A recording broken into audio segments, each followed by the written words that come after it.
Keegan Swenson, Sophia Gomez Villafania, thank you so much. You're very kind to host me during the Soho Bike Fest, which was a 4-day mountain bike stage race in Midway, Utah.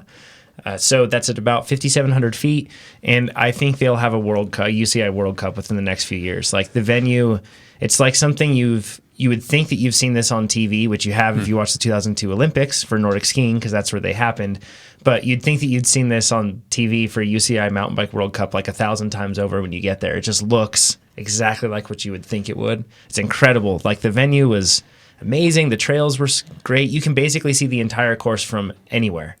It's really, really cool spot. So the first day was a TT, and that TT was not like a flat, long effort. It was like a 10-minute climb, a super fast descent, technical traverse, and then some more climbing, and then a descent to the finish. And it was like 20 minutes long. So you had to be an all-around mountain biker. You couldn't just have power. Then a short track race, then a cross-country Olympic, which is usually around 90 minutes, and then a cross-country marathon, which was just under 40 miles, and I think 7,000 feet of climbing. There's a lot of climbing in that space. So that was the stage race. And in living with them and then also spending time at the other Pro XCTs this year, I've just come up with like a short list of things that I see them do that I think we should do. In other words, the pros. Good.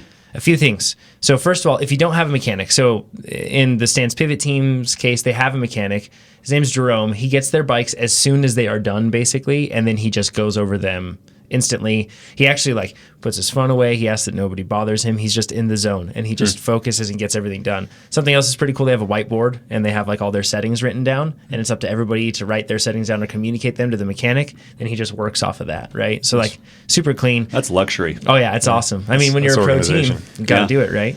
But if you don't have a mechanic, when you get done with these in these stage races, when you get done with the stage, first thing you should be doing is thinking, I need to get home, recover, and wash my bike. And it's hard because washing your bike isn't recovering. But you should go over that bike in detail every single time because things happen. You might notice that a leak developed in a brake line or a crack. Before you're relaxing. That's the key. Exactly right. Yeah, before you relax. Just get it done. So get it clean and get everything ready for tomorrow so that you don't have to touch a single thing on your bike. You just race the next day. And it's tempting to just recover and relax, but then you're going to have this anxiety and this thing sitting over your head. That's a good point. Because you'll be like, I need to get up eventually and work on this bike. You can't truly relax until you've done these things. Exactly right. That's a good pro tip for just about anything in life. Totally. Right? You got to do your dishes, do the dirty dishes first. Before you relax. And the other part of that too is if you find yourself like we were in Heber City or Midway, Utah, not a ton of bike shops up there, but I went to Slim and Nobby's. They were really nice. And I had to go there to go get parts one day because I crashed and broke a bunch of stuff on my bike. So if I had delayed it all, then I would have missed that time because they were races later in the evening, and then I would have been done for the next day. So it's an important thing. Everything is prepped the night before too. So they have like their bottles, they have their kit, they have the numbers pinned, everything else. Everything is done the night before, even though we were racing at 6 p.m., right? It was just done. So then that way, once again, the work was done and then you could move forward. If you don't have a washing machine, which we did in this case, which was nice, but if you don't have a washing machine, then wash your kits in the sink, just get some detergent. And then a great way to dry them out is to wring out your kit as much as possible, but then lay out a towel and then put your kit on top of that and then roll it up extremely tight, like you're rolling up a tent kind of. And when you roll it up in that towel extremely tight, stand on it once you've rolled it all up. And that kind of like sends a lot of the water out of the chamois into that towel. The towel absorbs it. And then your kit is basically, at that point, the water's out of it and it's ready to air dry. That's a really good tip. I have problems doing that in hotels. Yeah, chamois take forever to dry if you don't do something like that. Yeah, they do. Yeah, way too long. So that's another pro tip that I saw. And kudos to Chloe Woodruff. I was seeing her doing that one at Sea Otter.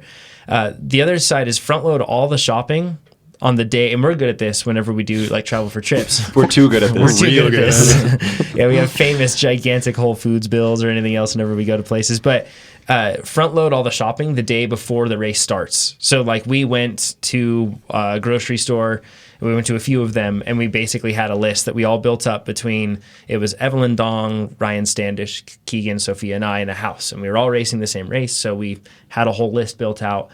We communicated on that list, got it all done. So then we didn't have to go to the store. And then pros are so good at eating. Like, I was trying to eat as much as I could, and I think I did really well. I've never done this well, but after we ate dinner and I was like there was food basically up to my eyeballs, I would sit down and relax, and then they'd be pouring like a bowl of cereal with some yogurt and bananas, and they'd be eating that before they went to bed. So yeah, it's what does that tough. sound like? It sounds like Nate. Yeah, A bit. yeah, he's so good at it. So anyways, it's really, but it does pay off. And then another thing that they do is something really cool. This is for mountain biking. You could do this for road riding too. If you have a feed zone and somebody's providing you bottles, what they do with their bottles is they have the bottle and then they have gels taped to the lid of the bottle. So they basically have the top of the gel where you would tear it off. It's pre-cut just slightly. So then it's really easy to be able to pull it off. And they tape that portion with electrical tape to the top around the cap. And if you're watching on YouTube or Facebook, you can see this, but if you're listening on the podcast, try to visualize with me.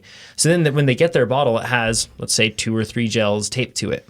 And it's taped to it, so then when they grab that bottle and they put it in their bottle cage, they basically can just reach down, rip a gel off, and take in that gel, put the wrapper in their pocket. It's also really annoying to ride with your gels flapping around like that and to take a drink with gels flapping around. So it kind of forces you to take them down quicker as well. That's a good reminder. Because I don't know how many times I've done this a ton where I know I should be taking in a gel, but because it's in my back pocket, it's a little bit of a hassle to get it out. I don't end up taking it in. So this is a good way of making sure that you take them. Or you just forget about it maybe. Yeah, or you forget about it. Yeah. So this is a good way to make sure that you don't forget about it and you just take in that nutrition.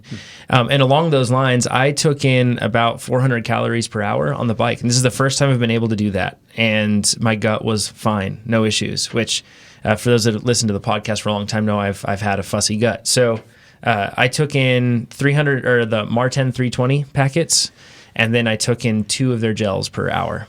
So 1 of the packets in a bottle, just a 500 milliliter bottle or 550, and then took in 2 gels. And I felt like I was eating a ton, but man, my energy felt great. It was just awesome. That's surprising. That's way up there too. Yeah. We talk about that aim for 60 to 90 grams per hour, but some athletes can get into the 100 grams, 110 grams I've seen. Yeah, what do they say? 10 kilograms or 10 grams per kilogram of body weight is what they should be taking in throughout the day.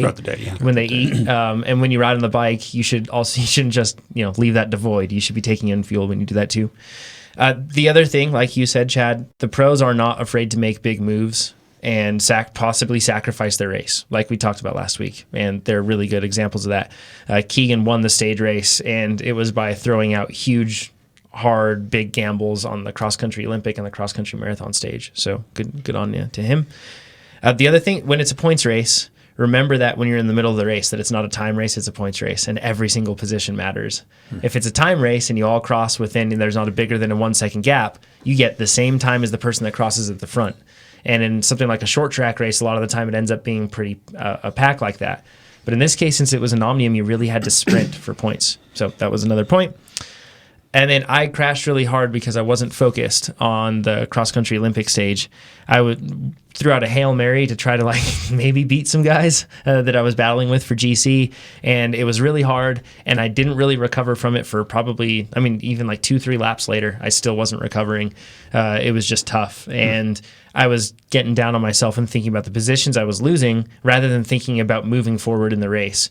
And I came into a position where I came up too fast on a guy, and I clipped his wheel, and then I ended up crashing extremely hard. So stay focused. Stay frosty. It really hurts if you don't. And then also the next day after I crashed, felt really bad, but got my bike fixed and figured, let's give it a crack, let's try. And I actually had a much better power day the next day than I did the day before. Even though my body felt like it was hit by a truck repeatedly, sometimes your legs can improve yourself or can surprise you, so that was good stuff. And then finally, good descending does pay off, even on small short track stuff.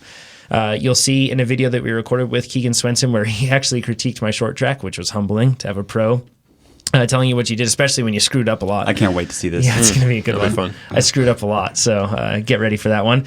But in that race, you'll see that even though that it isn't complex descending or anything else and isn't very long, I still was able to gain so much valuable time. In this case, it wasn't moving ahead on the pack. It was just reattaching to the pack because they were dropping me off. But descending, like with mountain biking, it pays off so much. It really does help just a huge amount. So those are the takeaways that I have from the race. Hopefully some of those notes can help you guys in your race moving forward.